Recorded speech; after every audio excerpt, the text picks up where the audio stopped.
event viewer. Glad to have you along. So, as you may have heard, we are here today to talk about DLC 2, our second DLC offering, Eclipse, coming out on April 19th on the PS4.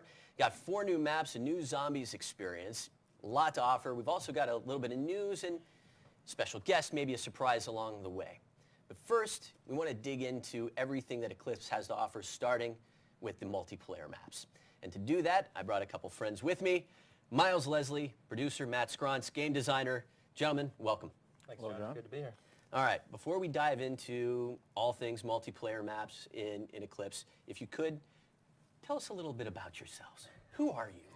Well, I produce the MP maps, and what that really means is I just help people get across the finish line and help manage, get all the content together, design and art and everyone. So, herding cats. Got it. Got it. Matt, how about you? I am a part of that herd. Yeah. I work on our systems team, designer. I work very heavily on spawns, score streaks, game modes, you know, all the gameplay stuff that deals with the maps and core movement. Core movement? Yep. Absolutely. Well, we're going to be coming back to that in a minute when we talk about some of these maps. Big picture philosophy. You know, this is not the studio's first DLC rodeo. You know, we've done a couple DLCs before. A few. So coming into Eclipse, what is it that you guys wanted to bring to the table for this go-round? So coming out of the shipped game and then into DLC 1 and heading into DLC 2, we really wanted to challenge ourselves in how we can create new experiences for players in these maps. Give something new and push ourselves to also develop new and interesting engagements that we really haven't explored before. Throughout Black Ops 3, we had the new core movement system that pretty much forced us to refigure out how to design Call of Duty maps. Through that, on the shipped map, it was hard fought, but we did it. We got some good stuff, and then DLC 1, we took those learnings, built it into the DLC 1 maps, and even on the DLC 2 maps, we're taking all those learnings. So every single map, we're taking all the core movement and the fun stuff and building upon it. So this one was really about how can we push and challenge and create some very interesting things across the 4 maps. Well, whenever you talk about creating those interesting experiences and how core movement factors into it, I think it probably is best for us to start out with the map called Verge, all right? And as I'm sure you'll explain, this is a reimagining. Where does it come from, and what are we offering this time around? So Verge is pretty awesome. It's like you said, a reimagining of Banzai, which is a map from World at War. Yep. And we were really excited to bring this back, and fans have been asking for this because it offers some of those challenges just built into the map. It has really high verticality from Banzai with this bridge, this cave system. There's a lot of ways to flank around. But Verge, how we've reimagined it and transformed it, is a desolate wasteland set in a post-apocalyptic future where these 2 warring nations... So it's a happy map. It's a very happy map. Okay, got it. All right. So these 2 warring nations are fighting over the last good water source. And now what that really means is they wake up at 9 a.m. and they clock in, grab your weapon, go to the bridge, fight the other side at 5 p.m., okay, clock out and go back to sleep, rinse and repeat. But it's got a very cool look. It's very, very different than other maps that we've ever done before visually.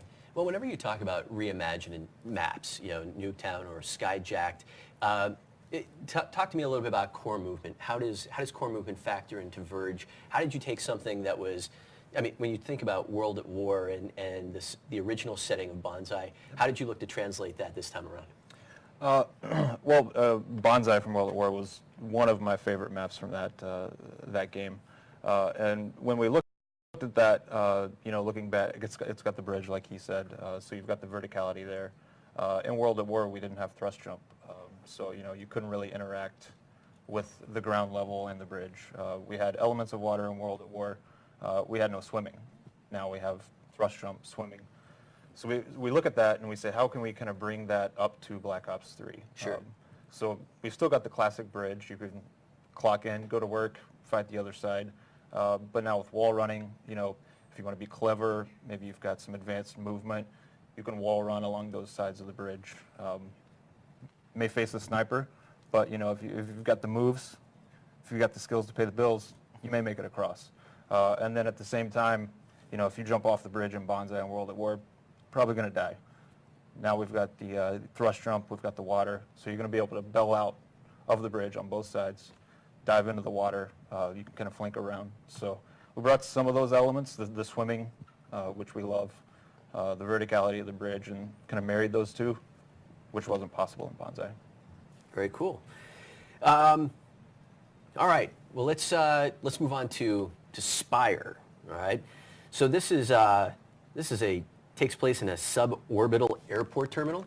Yeah. Suborbital. Yes. Just Bunch of it's fancy just like a words. sexy word. It is. It's very So nice. tell us about this sexy map. So this map is very sexy looking in that it's a very, very clean and futuristic take. Lots of curves, lots of very interesting shapes and architecture. Sure. But the premise is that in the future, of course, they could build these huge spires, and they've built these airports off of these spires to get into suborbital and get around the Earth, in minutes, basically. So you're fighting on one of these terminals, basically, in this airport, and it's pretty awesome how it is. You fight in a lot of clean areas, you're fighting through these terminals, and it feels like an airport, but it also feels very unique because there's a lot of core movement that we've done in it as well. Well, in terms of that core movement and some of the engagements, what kind of engagements can we expect in Spire? We always try to cater to all gameplay styles in our maps. We want everybody from the snipers to the guys running around with the baseball bat to be successful. With this one, it's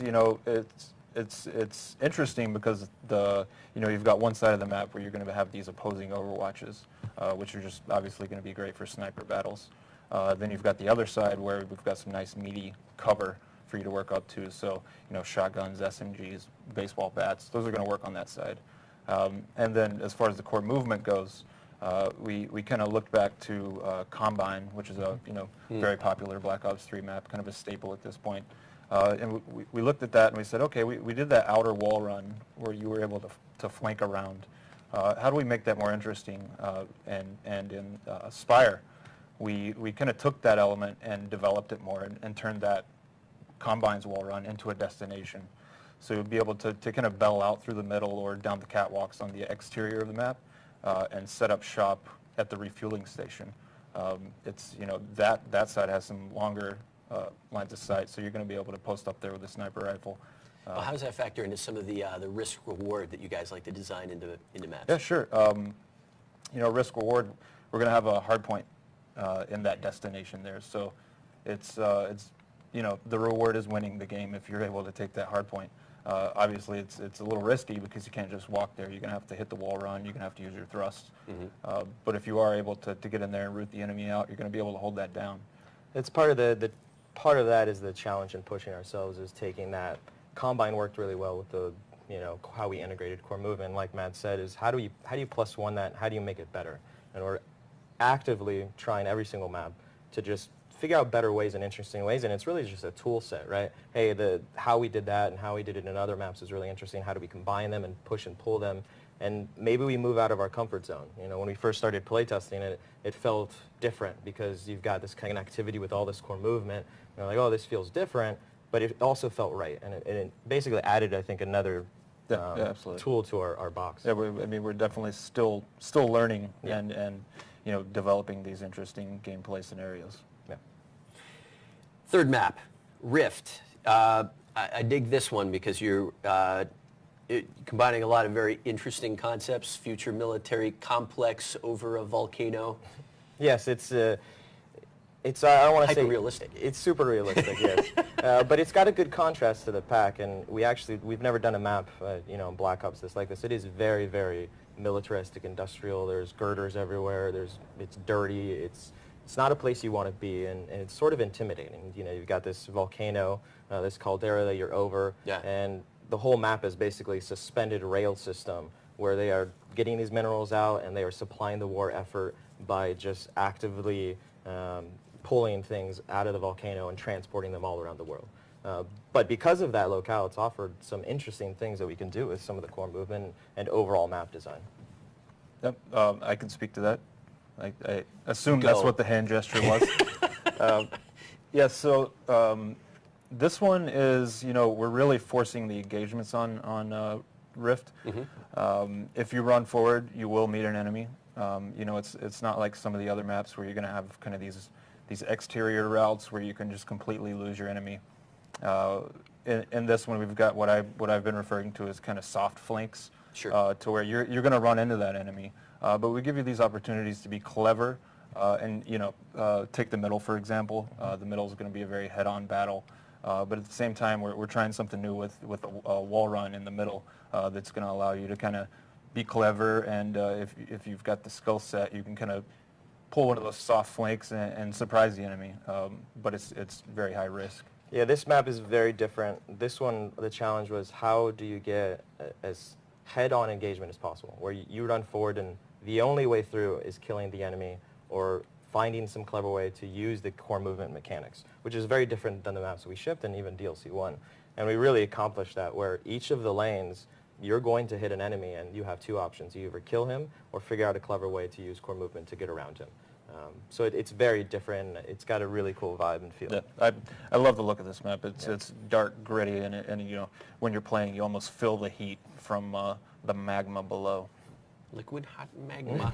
Yeah. All right, last map, Knockout. This one, love this one. Miles, tell us a little bit about the setting. So Knockout is a really fun map. On top of the gameplay stuff that's just really unique is it looks like a traditional map, Asian-style Shaolin temple from the outset. And you got this tournament map that's got blood and teeth on it. But the twist to this map and the contrast is that it's actually a privately owned island. So Yeah. a super rich dude, right, like yourself, John. Well, this sounds like my bachelor yeah, pad. I mean, well- I almost feel like you guys have like peered into my life. We so did. well. All of our reference images were from your private island. Okay, okay. But it's basically this guy that has built this really authentic Shaolin temple because he's really into martial arts, and he hires people to come and fight for him on his tournament. But he also loves the 70s, and he loves old school kung fu. Again, the parallels are amazing here. So the interiors, there's one where it's a disco. The guy has his own personal disco with the floors light up, and he's got a disco ball. So you're outside, and you're looking at this very traditional Asian urn, this dragon that's very intimidating, but then you can bust a move by going into the disco for a few minutes, slaying a few people, and then cut out to the rooftops where you can use some of the core movement. Enter the Dragon Goes Disco. Yeah. I can speak to the gameplay. Sure. Being a student of the martial arts myself, it's not true. Only in your mind. Yeah. I try. No, so this one is interesting because kind of one of the core concepts of the map is King of the Hill. So a lot of times we'll have these, say on Spire for example, we have these two opposing Overwatches, and in Knockout we've got this central trophy room where you would keep your trophies, Yeah. and that's the position you want to fight over. If you're able to secure that position, you're really going to have a lay of the land. You're going to be able to lock it down. You're going to have these exterior rear wall runs on the back side of this trophy room, and then we've got a nice balcony that kind of overwatches the center. I think back to a Black Ops 2 map, which is Slums. It's got kind of a Slums vibe with that big center courtyard. I loved that. So with that courtyard, you kind of think back to the Blue Room of Slums. And Knockout, you're gonna be able to have that kind of raised platform in the trophy room and kind of see where everybody's going. And there may or may not be some gongs in this map. I don't know. Yeah, this one again is constantly pushing, and it's all about you want to get to this destination. We do a good job across all the maps of having really good defendable locations that you want to get to, and this map has that, but the King of the Hill aspect is something we really went for. You want to get into that room, you want to get on the mat in the center, and you want to hold it down, and that's where you want to be. So there's constant conflict always in there and holding it down, but it's very hard to do. So that's where the risk and the reward comes. If you can and your team can hold it down, you're going to be successful. Awesome. Any closing thoughts on anything multiplayer? Closing thoughts. I think I can speak for myself and the teams. I think we're extremely proud of this pack. I think we've continually elevated ourselves on the design and the visuals and are putting so much into each map that I think players are really responding to that from DLC 1, and the uniqueness we brought there is we're bringing that tenfold into DLC 2, and we'll continue to do that.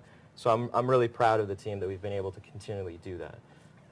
That would be the main thing, and then the other thing is shout out to Michael Barnes and Rizzo for helping get some of the video stuff going the last minute. Everybody was up late, and That's thanks to right. you too, because I saw some pretty late night emails, so thank you very much.